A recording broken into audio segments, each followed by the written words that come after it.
Nous sommes maintenant à l'intérieur de l'interface de Substance Painter. En plus de ça, on a importé une géométrie. Gros avantage maintenant, c'est que pour expliquer comment fonctionne l'interface, ce sera beaucoup plus simple, puisque la plupart des fonctions sont maintenant actives. Donc Substance Painter, c'est vraiment une espèce de Photoshop 3D, c'est-à-dire que on va avoir une gestion de calque un petit peu comme dans Photoshop, et ensuite on va avoir la possibilité d'utiliser des pinceaux pour directement peindre sur la géométrie. Vous verrez que ça n'est pas forcément nécessaire d'utiliser des pinceaux pour peindre sur les géométries. Vous pouvez utiliser des matériaux intelligents qui vont vous permettre de rapidement créer des textures et des matériaux complexes sur vos géométries. Concernant l'interface, pas des choses très compliquées puisque c'est assez commun à la plupart des logiciels de graphisme 3D maintenant. Vous avez en haut ici les menus dans lesquels vous allez retrouver plusieurs options. Donc vous avez le menu File dans lequel on a vu qu'on avait déjà New, il y a aussi la fonction Open, vous avez aussi la fonction Fichier récent, donc Recent Files, qui va vous permettre d'avoir une liste des projets récents que vous avez créés. On a ici Open Samples qui va permettre d'aller ouvrir des échantillons. Alors je vais pas le faire parce qu'effectivement il me demande si je veux fermer le projet et l'enregistrer.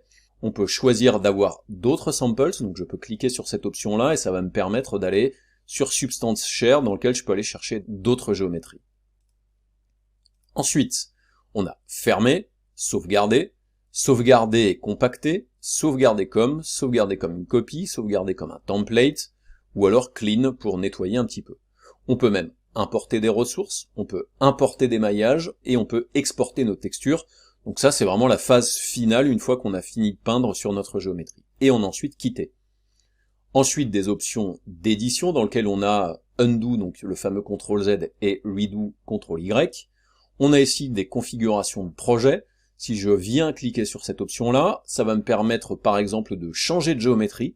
Ça peut être utile si par exemple vous avez fait des modifications de la modélisation dans votre logiciel de 3D à côté de Substance Painter et que vous voulez réimporter la géométrie tout en gardant ce que vous avez déjà peint dans Substance Painter. Vous pouvez modifier la gestion des normal maps, vous pouvez redemander qu'il fasse effectivement un auto-unwrap, et on peut venir dans les options pour modifier un petit peu les choses qui sont présentes dedans, et on peut lui demander effectivement d'utiliser des UDIM. Mais là en l'occurrence, je n'ai pas besoin de faire de modification pour l'instant. Ensuite, on peut lui demander de faire un Back Mesh Map, on verra ça un petit peu plus tard, et ici on a les propriétés, dans lesquelles on va avoir pas mal d'options. Donc les options générales, on peut par exemple changer la langue du système.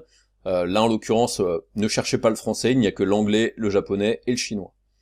On a ici des options qui vont concernant les raccourcis clavier, c'est des petites choses qui s'afficheront ici. On peut changer les couleurs d'arrière-plan, on peut modifier vraiment pas mal de petites choses concernant la caméra, etc., etc. Et il y a des autres options qui vont vous permettre de gérer l'hardware, par exemple, concernant le rendu avec Airray, on viendra un petit peu plus tard dessus. Donc là, on voit qu'effectivement, il prend bien en compte mes deux cartes graphiques et mon processeur. On a, voilà, pas mal de petites options dans lesquelles on va pas forcément en venir, mais ça peut être utile de savoir qu'elles existent. Ensuite, ici, on a la gestion des raccourcis clavier. Donc ils ne sont pas tous implémentés et vous pouvez les paramétrer vous-même si par exemple ils ne vous conviennent pas. Et ensuite on a la gestion ici des étagères, c'est-à-dire les bibliothèques que l'on peut retrouver ici, dans lesquelles on va pouvoir aller choisir l'endroit où est-ce qu'il va aller choisir justement, chercher ces étagères. Ça peut être utile de savoir quel est le répertoire dans lequel il y a ces étagères, parce que lorsque vous allez par exemple exporter à partir de Substance Designer un matériau, c'est dans ce répertoire-là qu'il faudra le coller. Ensuite, on a les modes peinture et le mode rendu, on verra ça un petit peu plus tard. Ici, vous avez la gestion des fenêtres, donc là, vous pouvez choisir de voir certaines fenêtres, certaines barres d'outils. On peut choisir de cacher l'interface, donc c'est exactement le même raccourci que dans Photoshop, donc c'est tabulation. Et vous pouvez aussi lui demander de faire un reset IU, c'est-à-dire tout simplement remettre la configuration des fenêtres par défaut. Ensuite, on a les informations de viewport, c'est qu'est-ce que l'on va voir, le matériau, changer de canaux, on verra ça un petit peu plus tard, c'est ce qui se passe ici. Ensuite, on peut lui demander que l'on voit le maillage en entier, on peut lui demander d'activer les Quick Masks. Ensuite, vous avez des informations qui concernent la gestion des scripts Python et des JavaScript, donc là, pas de choses que l'on va utiliser. Et ensuite, LED. Ensuite, un petit peu comme dans Photoshop, ici, après, vous avez des options qui sont spécifiques à l'outil que vous allez sélectionner ici sur le côté. Donc là, on est avec l'outil de peinture classique, dans lequel je vais pouvoir choisir la dimension, le flux, l'opacité et l'espacement. et on a ici des informations de distance. Vous allez pouvoir ici lui demander d'avoir une pression qui va être en linéaire, mais ça peut être aussi en ease in ou ease out. Et vous pouvez même activer ici la symétrie. Et là, vous voyez qu'on a un trait de symétrie, et on voit bien que mon pinceau maintenant va me permettre de peindre à droite et à gauche. Et là, vous pouvez faire la gestion de la symétrie. Donc symétrie X, Y, Z, ça peut être des symétries radiales. On peut avoir des gestions effectivement du trait, sa couleur par exemple. Là, si je veux lui mettre une couleur verte, c'est tout à fait possible. Ensuite, on a aussi d'autres gestions ici, qui est tout simplement l'utilisation du manipulateur ou pas lorsque l'on va peindre. Donc ça peut être utile aussi, surtout quand on est en train de faire des manipulations de certaines textures. Je vais désactiver cette fonction-là. Quand je change d'outil, donc là je vais prendre par exemple la gomme, eh bien on peut avoir des modifications sur les options qui s'affichent ici. Là je peux me mettre par exemple en projection, donc je vais avoir aussi des actions différentes. Je peux être ici en remplissage de polygones, ce qui peut être utile aussi. J'ai aussi la possibilité d'avoir accès au smudge, qui va me permettre de déformer un petit peu les textures que j'ai peintes. J'ai ici un tampon qui correspond un petit peu au tampon qu'on peut retrouver dans Photoshop. Et après, j'ai même une pipette qui va me permettre d'aller piquer un matériau d'un côté.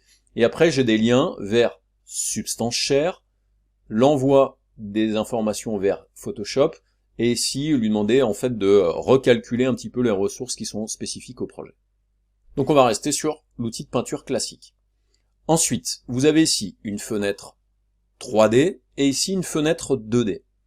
Un petit peu comme dans la plupart des logiciels de 3D, si vous voulez recentrer sur votre géométrie, vous pouvez utiliser le raccourci F.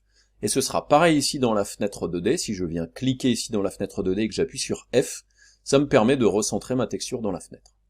Sachez que vous avez ici des affichages de matériaux qui vont être différents. Si vous venez sur ce menu déroulant, j'ai ici les informations qui vont concerner uniquement la couleur de ma texture, la hauteur, le roughness, le métallique.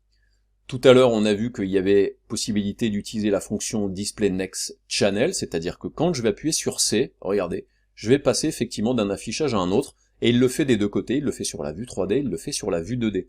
Donc ça, c'est pas mal effectivement quand vous avez besoin de passer d'un canal à un autre. Donc on va revenir sur le Lighting Material.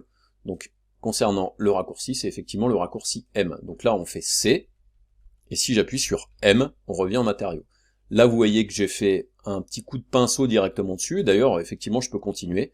Vous voyez qu'effectivement là je peins en 3D, et on voit la répercussion ici en 2D. Si je veux revenir en arrière, il suffit juste de faire CTRL Z. Concernant la navigation dans cette fenêtre-là, vous pouvez utiliser les mêmes raccourcis que vous connaissez sur la plupart des logiciels de 3D. Si vous avez une molette de souris, si vous faites rouler la molette de la souris, ça va vous permettre de zoomer, dézoomer. Si je veux tourner autour de mon objet, il suffit juste de faire Alt et clic gauche. Si je veux zoomer, dézoomer, je peux faire Alt, clic droit. Et ensuite, si je maintiens Alt et j'appuie sur la molette de ma souris, donc bouton du milieu de votre souris, ça va vous permettre de vous déplacer droite à gauche. À l'intérieur de la fenêtre 2D, je peux utiliser effectivement la molette de la souris, je peux utiliser Alt et clic gauche qui, vous le voyez, me permet de tourner sur ma texture. Donc là, des fois, quand on veut peindre directement et tourner le canevas comme si on tournait la feuille, ça peut être extrêmement utile. Si par exemple vous l'avez tourné et que vous voulez le tourner en magnétisant, vous pouvez appuyer sur Alt et Shift en même temps, qui va vous permettre de magnétiser à 90 degrés. Ensuite, Alt et clic droit va vous permettre de zoomer, dézoomer, et Alt et clic du milieu va vous permettre de déplacer votre point de vue. Concernant ces fenêtres-là, vous voyez ici qu'il y a des icônes, ça va vous permettre de choisir d'avoir effectivement la vue 3D et 2D, mais vous pouvez être en 3D seulement, ou en 2D seulement, ou alors vous pouvez même utiliser le swap 2D 3D, le raccourci clavier c'est F4. Ou alors repasser effectivement en 3D 2D.